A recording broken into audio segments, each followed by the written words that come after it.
All right, guys, let's do this. What up? It's JoJo on the radio. This is the iHeartRadio Countdown. I haven't seen you since, I don't know, Coachella or whenever it was. Damiano David, how are you, man? I'm very good. Thank you. Is it safe to say it's an exciting time to be you right now?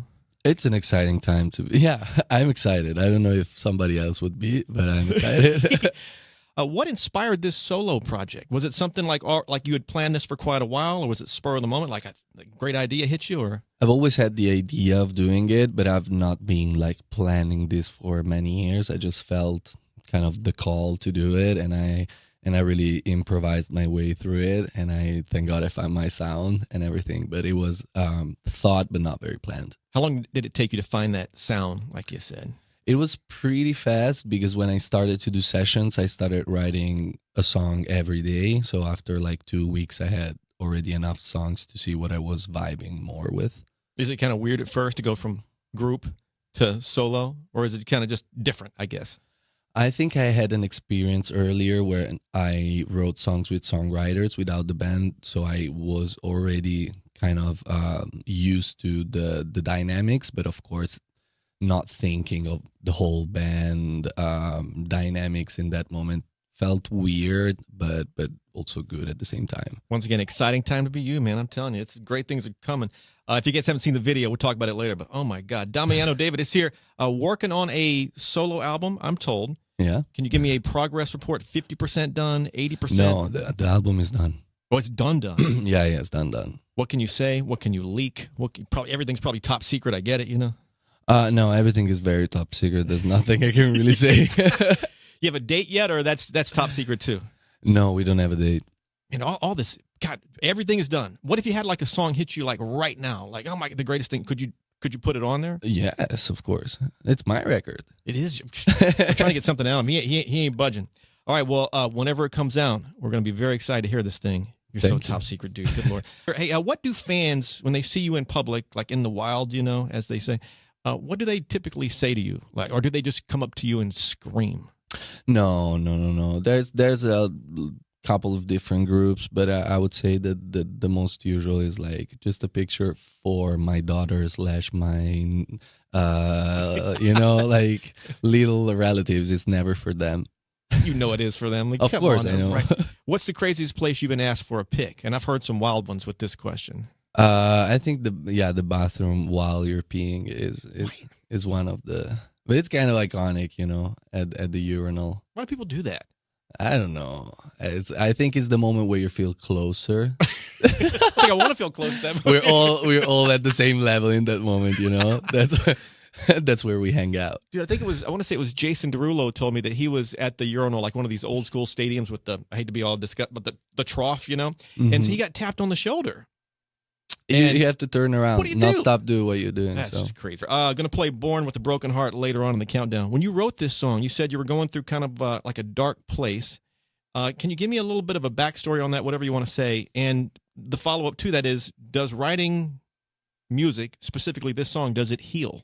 Yeah, for me more than healing, it's like it's necessary to start the healing process because often like I realized my point of view on things after I wrote a song about it, because sometimes it's very hard for me to catch the thought. Right. And for this song specifically, it's been a very intense 2 years. I went through a lot, different breakups and like even everyday life problems. And I got to a point where I was like very unhappy and not really sure that I was capable to get back that kind of happiness. So the song is kind of about it. And of course, I was also starting my relationship. There was a lot of things going on, and this song definitely helped me give it a look and understand what was right and what was wrong for me. I guess when you think about it, like when you take therapy, it basically just it's an avenue to talk. Mm-hmm. Writing a song, it's kind of the same thing. Yeah, I guess, you know? yeah. Tour talks, solo tour talks, that must be in the works at some point, right? We're planning to have a tour. Yeah, we don't know. So top secret again, dude. No, I don't know things. Do you enjoy? You got with the group Måneskin? You guys did a ton of touring. Do you enjoy road life? I know you love on stage, but everything that kind of comes with that. I have my hard times with it. I'm not really good at being away from home for long spans of time. So it's more about how you design it, because tour can be extremely fun, but at the same time extremely demanding. So it's important to design it well. Right, and that on-stage rush, which everybody, I would think, just loves. That has to be something that can't really be duplicated anywhere, I would think, right? I would say yes. God, I can imagine. The video, dude. We'll play the track in a couple minutes, but the video, I guess the way I would describe the video, and tell me if you agree or disagree, it's kind of old Hollywood dramatic. Yeah. Something, I mean, and the dancing, I mean, I don't know what I expected from this, but man, it kind of blew my brain when I saw it. How would you describe this video? Yeah, it's old Hollywood drama. That's totally that. I was heavily inspired by Fred Astaire, Gene Kelly, but also like the more modern musicals like The Greatest Showman. I've been going to Broadway a lot, so I was having I was in how do you say it? I was interacting a lot with that word, and that was inspiring me a lot. And at the same time, I've always felt like I needed some tools to express a wide range of emotions. And so this type of context, this type of scenes, I feel like they really allow me to express whatever I want with such a powerful and impactful image. Could you see in the future when you do tour, could you do that choreo, or are you thinking about doing that choreo live? Not while singing, but we can do some dancing breaks for sure. Born with a Broken Heart. Let's do this track, man. What else do we need to know about this song? Or do I just hit the red blinking button and go for it? No, it's the backstory. I think I said it many times. I'm just really, really proud of this song. I'm very happy of the people I did it with, and I think it's a good marker for the rest of the projects. Hey, a two-part question. What do you consider your best live performance ever? I mean, everything was just about perfect. Then the complete flip of that. What do you consider your worst? Everything, and it happens to everybody. Everything went straight to hell in this particular performance. Give me one of each. Okay, I think one of my best performances ever was actually the last concert of the war tour we did with the band. It was, I don't know, there's some nights where you're just in that kind of zone. Right. And it was just, everything was perfect. I was not tired at all. My voice was flowing. Everything was perfect. I remember my worst performance ever.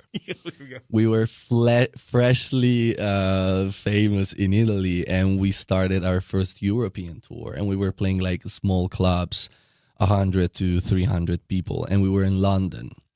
And I remember, of course, we were traveling, so I was not smoking a lot of weed. So I got to London and I found weed. And I exaggerated, and I got on stage, and it's like I never did that job in my entire life. I was terrible, and everybody got mad at me. And so I didn't do it again. They're like, is this really the lead singer? Is this? No, I was terrible. I swear to God. Embarrassing. It happens to everybody. I've heard stories where the one guy told me he fell off the stage and the microphone went into his throat. Nice. Can you imagine? And then I said, well, what'd you do? He just took That's it out. a talent. That's a talent, yeah. A quick Måneskin update. I've read that the band, everything's good, but I think the quote was, you guys are training to come back different, better, harder. Is that did I read that correctly? And what does that mean? And a little Måneskin update. I mean, I know that especially for the US audience, we're a freshly new artist, but we've been doing this together for the last 10 years. So I think 10 years is a good mark to take a break and try new things. And for a band, I think it's very important for the individuals that create the band to do more things individually and expand their skill set and their views, because everything that you are in your inner core, you bring back to the band. So if you better yourself, you'll better the band. I assume you've played the solo music to yes, the band. I did. Their thoughts? Not everything. I played some songs. I mean, we know each other since 10 years, so we don't have that, fake nice pattern around everything. So some things they were very impressed. Some things they thought it sucked. Oh my God. But it's fair. So I mean, it's what real human beings are. I don't know if we talked about this in the past. I am obsessed with the paranormal. Ghost, haunted houses, all this stuff. I've got a podcast called Paranormalism. I talk to people who had real paranormal encounters. I'm off the deep end, dude. Have you ever had anything you would consider a paranormal encounter? Okay, I have a flat in Rome. It's a small flat in like the historic part. I think there's a ghost there, but it's a friendly ghost. It's a she. She just does a little like, jokes and stuff, but she's not threatening. But I have a belief in general. I don't know if they exist or they don't exist, but in doubt, just don't mess with them. That's a fact. Just be extremely respectful. Don't go to haunted houses. Don't play with that. I cannot do it. Don't play with that Ouija board stuff. Just be very respectful. Say hi when you get into the elevator. Hi, ghost, and you're good. Now, what did this ghost? Now I gotta know. What did the ghost move? What little tricks did I she? know, like the remote.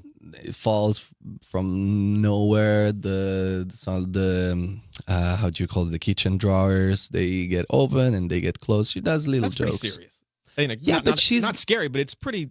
But she does it for fun. She just wants attention. Do you know the backstory, like who it may be? No, you should look that up. No. Why not? Because no.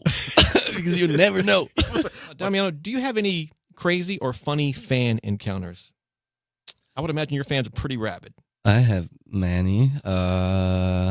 Okay, like the most iconic one will always be I was playing on stage, and I don't remember when, but it was like some very warm place, and I was drenched in sweat.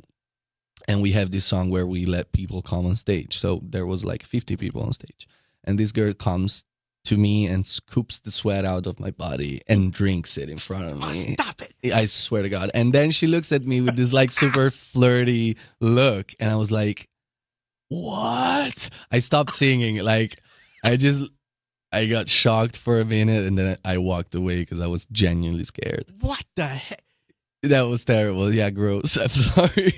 Maybe have you tried? Maybe your sweat is super. Have you tried your own sweat? No, dude. No, that's gross. That is. That's wild. Oh my. Okay, I know a friend. We have a friend who is a huge fan of you and Måneskin, and she has learned Italian because of you.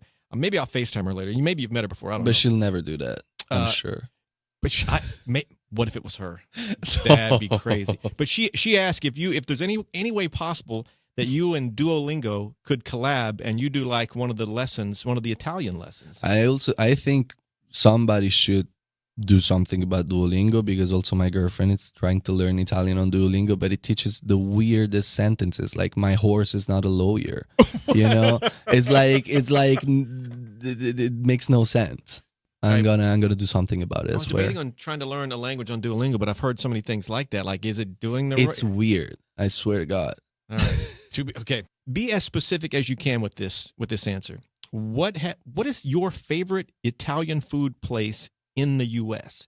If you recall the name of it, name of it. Yes, I got it. What do you got? The place is called La Leggenda. It's in Miami. It's top 3 pizza I've ever eaten in my entire life. Yeah. Name of the place once again. La Leggenda. Okay. Now, Leggenda.